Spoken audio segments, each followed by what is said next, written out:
Hello everyone, this is Gorax. Today I would like to show you my top 5 artifacts currently available in the game. This should answer the frequently asked question about the order of which you should pick these artifacts. I will focus on artifacts that can be used by most heroes rather than elemental specific ones like the one available for only Dauntless heroes.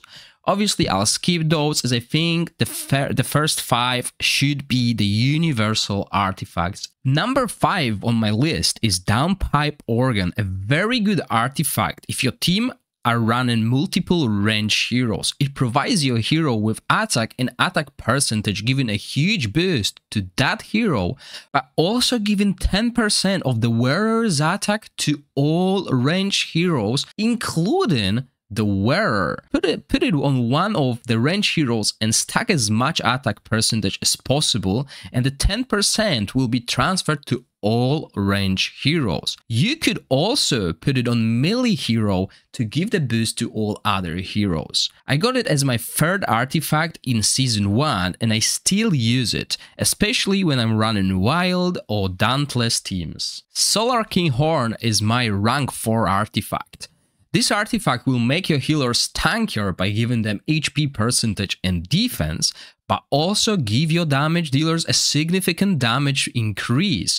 The artifact is amazing in a content that has a long fight such as Temporal Vortex, Continental Challenge, and Endgame Boss. Every time a hero heals ally, that ally receives a damage increase buff up to 5%, which can stack to 3 times, giving us a total of 15% damage increase.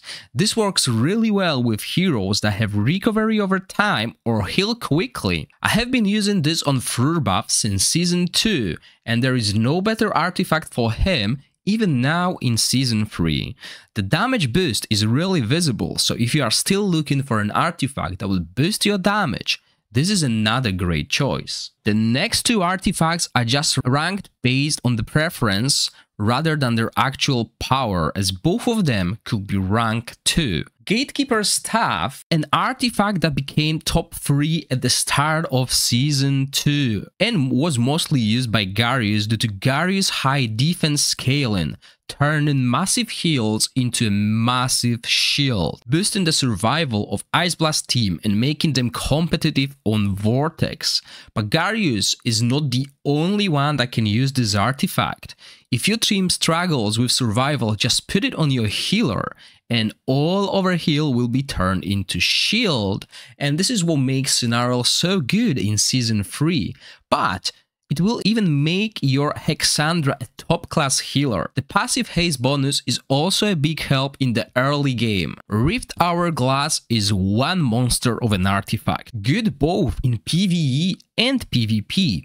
The haste bonus is massive and makes early game 80-second boss rotations easy to achieve. Accuracy artifacts are also hard to get, and this one is just it.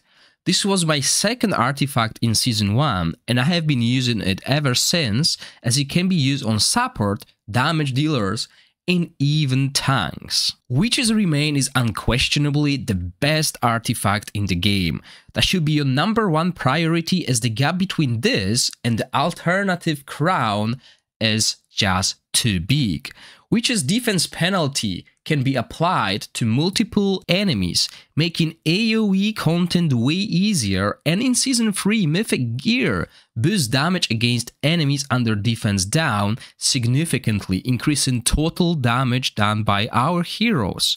Don't make the mistake and grab any other artifact as your first, as they might seem good on paper, but trust me, you will be happy with Witch's Remain, and this artifact will be suggested by all veterans in the game. There are a few other artifacts worth to mention, and you might consider getting them after those 5. Aurelium Vest, which is really good on your shielders, but can't be really utilized by anyone else. But this artifact is probably one of the best for Velocia, although recently I've been using this on Vortex as well. This is the unique artifact from the Dungeon and Dragon collab. There are a few more. Obviously, I didn't include the free-to-play friendly like Gravatrix Roots, because you can obtain them through PvE means like Feymander and Pillars, similar to Everlasting Diamond and Elite's Key. But those artifacts that I mentioned are the ones requiring an soul print, which is quite hard to get.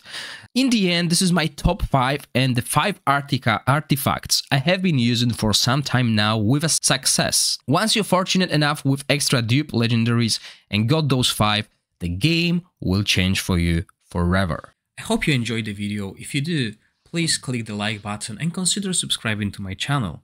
As always, thank you for watching. Stay safe. Bye!